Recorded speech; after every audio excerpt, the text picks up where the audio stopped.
Pessoal, vamos para o bloco final aqui da aula de bens públicos, né? Próximo ponto nosso é bens públicos necessários e bens públicos acidentais. Classificação bem simples.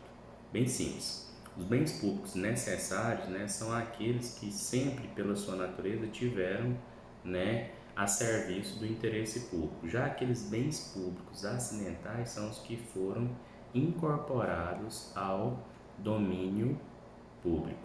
Beleza? Necessários sempre tiveram dotados ali do interesse público. Os acidentais, né, são aqueles que foram incorporados ao domínio público. Próximo ponto fala sobre os atributos, né, que nada mais são do que o regime jurídico especial que diferencia os bens públicos, né, dos bens particulares. Então são 4 atributos fundamentais dos bens públicos: inalienabilidade, impenhorabilidade, imprescritibilidade e não onerabilidade. Repetindo: inalienabilidade, impenhorabilidade, imprescritibilidade e não onerabilidade. Beleza? A inalienabilidade significa que os bens públicos não podem ser vendidos livremente, né? A legislação estabelecerá condições, né, e procedimentos especiais para que essa alienação possa ocorrer. Então, a alienação disse que ela é condicionada ao cumprimento, né, do que a lei estabelecer. A impenhorabilidade decorre do fato que os bens públicos não podem ser objetos, né, de constrição judicial. A impenhorabilidade é decorrência lógica da inalienabilidade, na medida em que, por serem suscetíveis de alienação, a penhora sobre bem público constitui medida o quê? Inútil. Beleza? Já quanto à imprescritibilidade, né, o significado é que os bens públicos não são submetidos à possibilidade da prescrição aquisitiva, ou seja, eles não se sujeitam a uso capião. Artigo 183, parágrafo 3º, 191, parágrafo único da Constituição Federal e 102 do Código Civil. Segundo a corrente majoritária, a imprescritibilidade é o atributo de todas as espécies de bens públicos, inclusive os dominicais, certo? Então, a exceção que se tem dessa regra está lá no artigo 2º da Lei 6969 de 81, né, que admite uso capião especial sobre terras devolutas localizadas na área rural, né? Tem a corrente aí mais moderna, né, que é a visão minoritária, que sustenta a possibilidade, né, já que os bens dominicais, aquela observação que eu fiz no segundo bloco da aula, né, se atender a uma determinada função social, né, poderiam ser os capítulos, mas majoritariamente, né, a corrente prevalece que todos os bens são insuscetíveis, né, de uso capião. Já a não onerabilidade, né, reafirma que nenhum ônus real, como hipoteca, poderá recair sobre os bens públicos. Beleza? Tranquilo? Próximo ponto, a gente vai falar sobre obrigações de pequeno valor, né, e sequestro de recursos públicos, tá? Artigo 100, parágrafo 3º da Constituição Federal, né, que fala sobre as obrigações, né, ou RPV ou OPV, né, obrigações de pequeno valor, que são aquelas, né, que se deixa de ser aplicado, né, o regime de precatórios. E aí vai depender, né, da esfera federal até 60 salários mínimos, né? Prazo de pagamento, nesse caso dessas obrigações de pequeno valor, 60 dias. A nível do estado, 40, né, salários mínimos. A nível de município, aí, se tiver lei específica, né, cada município pode estipular.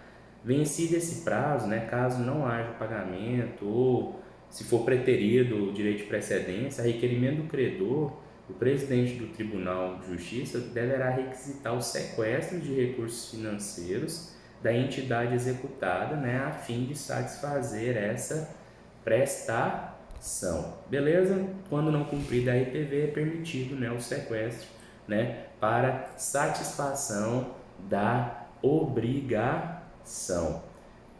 Próximo ponto, requisitos para alienação dos bens públicos. Vamos lá? Quais são os requisitos, né, para a alienação dos bens públicos? O que vai voltar agora para nós? Lei de licitações, artigo 17 da Lei 866 de 93, né? Vai depender o quê? Conforme, né, a pessoa que pertence. Nos casos de bens imóveis pertencentes aos órgãos da administração direta, autarquias, fundações públicas, né, de interesse público devidamente justificado, avaliação prévia, autorização legislativa, licitação na modalidade de concorrência, deverá ser, né, adotado para que eles sejam alienados. Então, no caso de bens imóveis pertencentes a órgãos da administração direta, autarquias e fundações públicas, né, o que deverá se comprovar? O interesse público justificado dependerá do que? Da avaliação prévia, da autorização legislativa e de licitação na modalidade de concorrência. No caso de bens imóveis pertencentes a empresas públicas e sociedade de economia mista, interesse público devidamente justificado, avaliação prévia e licitação na modalidade também de concorrência. No caso de bens móveis, independente da pessoa que pertence, interesse público devidamente justificado, avaliação prévia e licitação em qualquer modalidade. No regime da União, a lei que disciplina a alienação é a Lei 9636 de 98, tá? 9636 de 98, que fala que a alienação ela ocorrerá quando não houver interesse público, econômico ou social em manter o imóvel no domínio da União.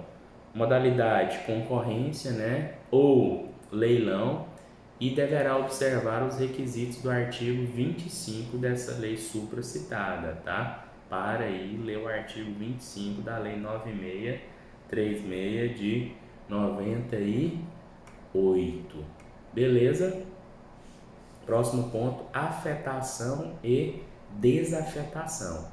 Os termos afetação e desafetação são utilizados em mais de um sentido pela doutrina nossa atual, né? Essas expressões são usadas para designar a condição estática atual de um determinado bem público. Se o bem está vinculado com uma finalidade pública qualquer, diz que ele está afetado. Se não tiver tal vinculação, ele estará o quê? Desafetado. Beleza? Pode ser que um bem possa vir a ser desafetado, né? E aí ele depende de um procedimento jurídico, né, para transformar, né, o bem até então que seria público em um bem dominical. Então, a confusão que existe entre os sentidos de afetação e desafetação é a principal causa de divergências, né, que cercam esse determinado assunto. Então, um exemplo, se um prédio público onde funciona o hospital da prefeitura é um bem afetado a prestação de serviço, desse serviço, é ou não é? É, certo? Desafetar, o que acontece? A situação do bem que não está vinculado a nenhuma finalidade pública específica. Exemplo, terreno baldio pertencente ao Estado. Beleza? Para a doutrina majoritária, anota essa observação aí, né? A desafetação também é chamada de quê? Desconsagração, tá? Desafetação também é chamada de desconsagração, que é o processo de transformação de um bem de uso comum ou bem de uso especial em um bem público dominical, que só poderá ocorrer por lei específica. Lei específica bem simples, né, para essa finalidade. Outra observação, não existe desafetação tácita, tá? Não existe desafetação tácita, tá? Então, não tem aquela, por falta de uso, fulano, o bem foi desafetado. Não, só pode ser promovida por vontade expressa do legislador. Beleza? Tranquilo? Último ponto aqui, antes da gente falar sobre as formas de uso dos bens públicos, né? É só um ponto sobre bem público disponível e patrimônio público indisponível, tá? Patrimônio público disponível e patrimônio público indisponível. Patrimônio público, disponível é aquele formado pelos bens públicos dominicais, tá? Que são aqueles suscetíveis de alienação. Já o patrimônio público indisponível é aquele formado pelos bens de uso comum do povo e pelos bens de uso especial, né? Porque enquanto mantiverem essa condição, eles serão insuscetíveis de alienação. Beleza? Exaurimos esse ponto. Próximo ponto aqui é a forma de uso, né, dos bens públicos. Como é que eles podem ser classificados? São 4 classificações. Eles podem ser de uso comum, de uso especial, de uso compartilhado ou de uso privativo. Repetindo, ele pode ser de uso comum, de uso especial, de uso compartilhado ou de uso privativo. Tá? Essas formas de uso elas não devem ser confundidas, né, com as espécies de bens públicos. Muito embora a terminologia pareça, não podem ser confundidas com as espécies, né, de bens públicos, né? Como os termos de uso comum e de uso especial são utilizados lá para designar a espécie, as confusões são frequentes. E eu vou dar um exemplo para diferenciar. Uma estrada é bem de uso comum do povo, espécie de bem. Já admite formas de uso comum e de uso privativo. Beleza? Tranquilo? Então, as formas de uso dos bens públicos são uso comum. Pode ser usado o quê? É aquele aberto à coletividade, né? Ele é usado sem a necessidade de autorização o quê? Estatal. É aquele bem utilizado sem a necessidade de autorização estatal. O uso comum dos bens públicos pode ser gratuito ou remunerado. A forma de uso especial? Forma de uso especial. A utilização, nesse caso, ela é submetida a regras específicas, né, e consentimento estatal. Pode ser gratuito ou remunerado. Exemplo, utilização de uma rodovia, né, pedagiada. Beleza? Forma de uso especial. Terceira forma de uso compartilhada. É quando pessoas jurídicas públicas ou privadas precisam usar bens pertencentes a outras pessoas governamentais. Exemplo, instalação por Estado membro de dutos com fios elétricos sob a área pública municipal, né? Então, instalação por Estado, né, de dutos com fios elétricos sob a área pública municipal, a forma de uso compartilhada de um determinado bem público. Já a forma de uso privativa, né, é quando a utilização do bem público é otorgada temporariamente a uma determinada pessoa, né? E aí depende de instrumento público específico, né? E exclui-se a possibilidade desse mesmo bem, né, ser usado por demais pessoas. Quando aquela autorização para uma quermesse numa praça pública, né? Então, essa autorização aí é dada a determinadas pessoas, né? Que levam as características da privatividade, instrumentalidade formal, discricionariedade, precariedade e o regime jurídico de direito público. Beleza? Tranquilo? Vamos finalizar esse bloco, né? Para não ficar muito extenso, e aí a gente fala, próximo bloco, concessão, permissão e autorização. Beleza? Até mais.